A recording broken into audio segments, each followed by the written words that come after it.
Chuck Blair here. Great to have you joining me this morning as we continue on with our Easter reading. And today what we're looking at is a interesting concept, the idea of anxiety versus panic. And just quick thing, just thinking about the difference, anxiety can be like that stirring feeling. Panic, on the other hand, can just make us want to find some frenetically sort of search for some immediate results, immediately alleviate any of the anxiety. And so I want to talk about those two and talk about, where they are part of the Easter story. And they clearly are. We're going to be looking at this on Sunday with Jesus and his prayer in Gethsemane, which is filled with fear and anxiety and all kinds of things. So anxiety is part of the human condition. And I imagine, like most of you, as I've gotten older, in some ways, I'm much less anxious. Something like one of our kids says, "Oh, I broke up with a boyfriend or a girlfriend." I'm less anxious about that because I know that there are other good things waiting for them out there. And in some ways, I'm much more anxious. And I remember a moment, it's just like seared into my brain where I realized I was going to have to make a job change. It dealt with anxiety. And so we'd taken a group of teens out on a weekend sort of camping trip, a large group, like about 40 of them. And this was in a previous job. And, a couple of them are coming back in on a canoe. It was out on a creek, coming back in a canoe. And I'm looking in the canoe and they've got no life jackets. And I'm like, "Oh my gosh, guys, why didn't you bring life jackets?" And the one guy is this big, brawny guy with big old muscles, and yet his friend was not built that way. We'll just say that. And I asked the one big brawny guy, like, and he's like, "Well, I can't swim." Which great thing to tell someone, right? "I can't swim, but I knew if I fell out that my friend would save me." And why was his friend gonna save him? And right there and then I thought, that's it. I cannot do this job much longer, because I knew enough that my life actually had sort of these very well-founded anxieties to it. The anxieties around, like, yeah, you know what? People do get hurt doing that kind of stuff. And granted, knock on wood, we'd never had anybody get hurt in a boating accident. But we, as we get older, there's a lot of things that we realize do happen. And that can actually create even more anxiety. So in a certain sense, there's ways when we get older, we get less anxious, and there's certain arenas where as we get older, we get more anxious. And I think that's life, and maybe appropriately so. Even to this day, like my daughter's been texting me this morning about using the car. Even there, I'm sure when I see her, I'll say, like, "Please drive carefully." And those words mean a lot more to me today than they did maybe 20 years ago, right? It's like, "No, really, I need you to drive carefully. I don't want anybody getting hurt." So how do we handle that, folks, right? Because we don't want our anxiety to lapse into panic. I can't really imagine anything good happening out of panic. I mean, maybe there is, maybe you can think of one, but I have a hard time coming with one to mind. So anxiety feels like, yeah, it's just going to be part of life. And yet, how do we make sure we don't allow it to lapse over into panic? And that's where it gets to today's reading. And it's a deeper kind of faith, and it's one that, I was working on some sermon stuff this morning before this, and it just is one that's able to get, like, there's always a bigger picture here. There's always a bigger picture. And much of the time we cannot see it. I think faith is sort of realizing that there is many definitions of faith you could use. One of which is just this idea of fidelis, or I think that's the right way to say it in Greek, this idea of fidelity, this idea of trustfulness, this idea of just trusting that there is this bigger picture out there, and that it holds us, and that what we might see, what we might be experiencing now, may well look very different 10 years down the road. So I want to read you a beautiful passage around that's in the lectionary for today. And this is a beautiful one of Isaiah 49. And it's a beautiful part because, again, a lot of the time in the Bible, they use very feminine descriptions of God, and Jesus sort of carries that on. This isn't Jesus talking, this is Isaiah, but it's the book he most quoted from, the book of the Bible he most quoted from. It says, "God who pities them leads them and guides them beside springs of water." Leads them, guides them beside springs of water. And again, for a desert culture, springs of water, that was a very, very loaded positive, upbeat term. And then listen to this beautiful part, folks. Let's all get a breath right here. Can a mother forget her infant or be without tenderness for the child of her womb? Even if she could, I will never forget you. Boy, that's beautiful, right? So here's Jesus saying, it's like a really good parent. That's how God works. It's like a really good mom. They'll never forget you, never will forget you. They'll never leave you behind. And I think, folks, to that kind of trust that comes out of that, right? That belief that, yeah, for those of us who not everyone gets blessed with a great mom. Some are, and some people have more challenging relationships that way. For that part of us that did find a beautiful mother figure, and maybe it was your mother, maybe not, but somebody who you just could count on in that way, that you knew was never going to forget you, and was just always, they were never going to forget you, number one, and they're always going to remember you with tenderness and think about you with tenderness, number two. Like, hold that up against anxiety, right? Like, this anxious part's going to happen. It just is. And as we get older, again, some places are going to contract, some places are going to expand. And it's probably true with youth as well. There's some places where it's much more contracted than adulthood, some places where it's much more expanded. But that anxiety is there. And imagine holding that against this view of God. God as a mother, God as this mother who will never, never forget her children, who will always remember them with great tenderness. And I think about the discovery of God and our anxiety that way. And I imagine most of us have this experience, maybe not all of us. I certainly do.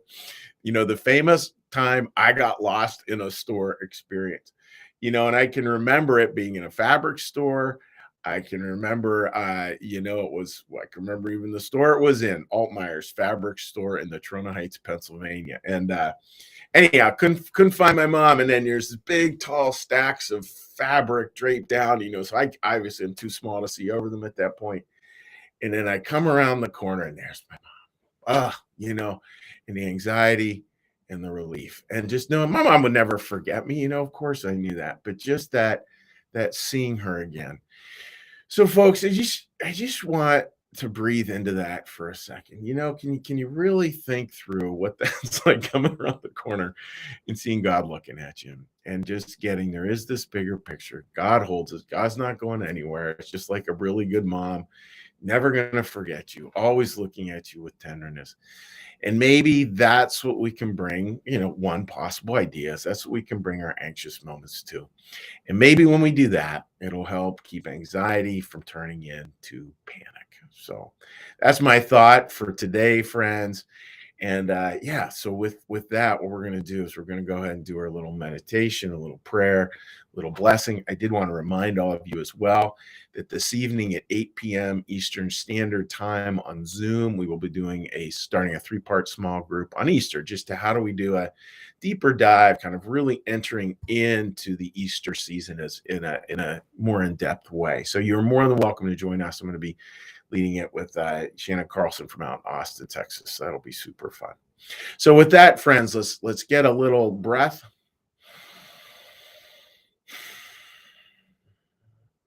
And listen to the bell.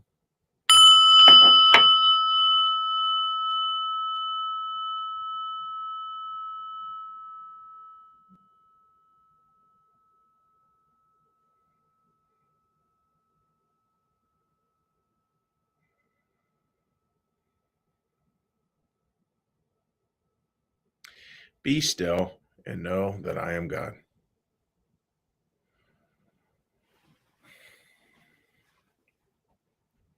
Be still and know that I am.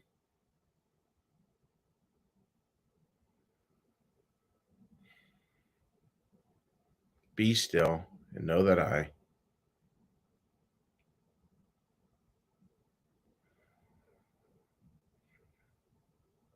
Be still and know that.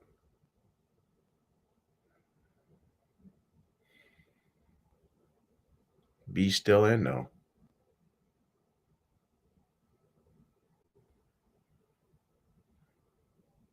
Be still and.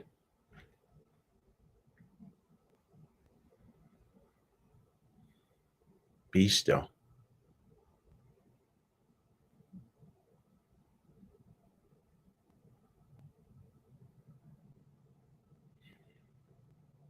be.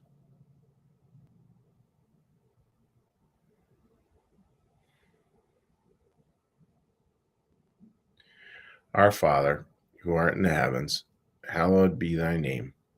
Thy kingdom come, thy will be done, as in heaven, so upon the earth. Give us this day our daily bread, and forgive us our debts, as we also forgive our debtors. And lead us not into temptation, but deliver us from evil. For thine is the kingdom, and the power, and the glory forever. Amen. May the Lord bless you and keep you. May the Lord make his face to shine upon you and be gracious unto you. May the Lord lift up his countenance upon you, bring you peace, bring you home. Amen. All right, dear friends. So let's take a look at any commentary today. And by the way, if you would like to join that small group, all you need to do is shoot me a little note and with your email, and I will send you the Zoom link for this evening. All right, friends. Oh, we got a bunch of comments today. Okay. All right. So let's take a look here.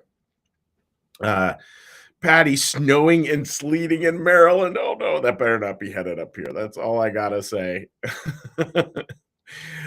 Paige writes, good morning, and good morning to you, Paige. Hope you're doing well.